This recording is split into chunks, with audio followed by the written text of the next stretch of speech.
गांव के छोटे से घर में सास विमला देवी और बहू राधा साथ रहती थी। विमला देवी पारंपरिक विचारों वाली थी, जबकि राधा पढ़ी लिखी और आधुनिक सोच रखती थी। दोनों के बीच अक्सर छोटी छोटी बातों पर तकरार हो जाती थी। वे शुरुआती तकरार राधा सुबह जल्दी उठकर घर के काम निपटाना चाहती थी, लेकिन विमला देवी को लगता था कि बहू को पहले उनके पैर छूकर आशीर्वाद लेना चाहिए और फिर कोई काम करना चाहिए। राधा को यह परंपरा कुछ पुरानी लगती, लेकिन वह सास की खुशी के लिए यह करने लगी। समझदारी की ओर बढ़ता कदम। एक दिन राधा ने देखा कि उसकी सास अकेले बैठी उदास थी। उसने धीरे से पूछा, अम्मा आप परेशान लग रही हैं। विमला देवी ने धीरे से कहा, बहू, जब मैं तुम्हारी उम्र की थी तब मेरी सास भी मुझसे बहुत उम्मीदें रखती थीं। मैं चाहती हूँ कि तुम भी उन परंपराओं का सम्मान करो जो मैंने निभाई है। राधा को समझ आया कि उसकी सास का व्यवहार किसी द्वेष से नहीं, बल्कि उनकी परवरिश और परंपराओं से जुड़ा हुआ है। उसने प्यार से कहा, अम्मा मैं आपकी भावनाओं की कद्र करती हूँ। चलिए हम एक दूसरे की बात समझकर एक नया तरीका अपनाते हैं। मधुर रिश्ता बनने की शुरुआत धीरे धीरे दोनों एक दूसरे की भावनाओं को समझने लगी। सास ने बहू को अपनी सोच के अनुसार जीने की आजादी दी और बहू ने सास की परंपराओं को अपनाने की कोशिश की। दोनों का रिश्ता प्यार और सम्मान से भर गया। समय बीतता गया और राधा व विमला बेली के रिश्ते में पहले से ज्यादा मिठास आ गई।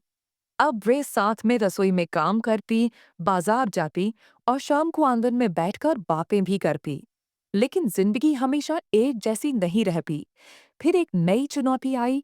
एक दिन राधा ने विमला देवी से कहा, अम्मा, मैं एक सिलाई केंद्र खोलना चाहती हूँ ताकि गांव की औरतों को भी कुछ सीखने का मौका मिले। विमला देवी को यह बात पसंद नहीं आई। उन्होंने गुस्से में कहा, औरतों का काम घर संभालना होता है, बाहर जाकर पैसे कमाना हमारा काम नहीं। राधा को बुरा लगा, लेकिन उसने हाँ नहीं मानी। वह चुपचाप अपने पति से बात करती रही और अपनी योजना पर काम करती रही। सास की बदलती सोच कुछ महीनों बाद गांव की कुछ महिलाएं राधा के पास आईं और कहा, बहू जी, आपका सिलाई केंद्र खुलने से हमें बहुत मदद मिल रही है। अब हम भी आत्मनिर्भर हो रही है। तिमगा बीवी यह सब देख रही थी। एक दिन उन्होंने अपनी पुरानी साड़ी उठाई और बोली, राधा, मुझे भी सिलाई सीखनी है। राधा हैरान रह गई, लेकिन उसकी आंखों में खुशी के आंसू थे। उसने सास को गले लगा लिया और कहा, अम्मा हम साथ में बहुत कुछ कर सकते हैं। फिर एक नई नई शुरुआत हुई। अब विमला दीदी खुद सिलाई केंद्र में आने लगी। वे अपनी उम्र की दूसरी महिलाओं को भी प्रेरित करने लगी। धीरे धीरे पूरे गांव में उनका सिलाई केंद्र मशहूर हो गया। राधा और विमला देवी का सिलाई केंद्र अब पूरे गांव में मशहूर हो चुका था। गांव की कई महिलाएं वहां आकर सिलाई सीख रही थीं और खुद के पैसे कमाने लगी थीं। यह देखकर राधा को खुशी होती और अब विमला देवी भी गर्व महसूस करने लगी थी। नई चुनौती, समाज की बातें आई। तो एक दिन पड़ोस की चाची जी आई और ताना मारते हुए बोली, अरे विमला, अब तो तुम्हारी बहू ने तुम्हें भी काम पर लगा दिया। घर का सम्मान बचाकर रखना चाहिए, न कि औरतों को बाहर भेजना। विमला देवी पहले को चुप रहीं, लेकिन फिर उन्होंने मुस्कुराकर जवाब दिया, चाची जी, सम्मान घर के अंदर हो या बाहर मेहनत से ही मिलता है।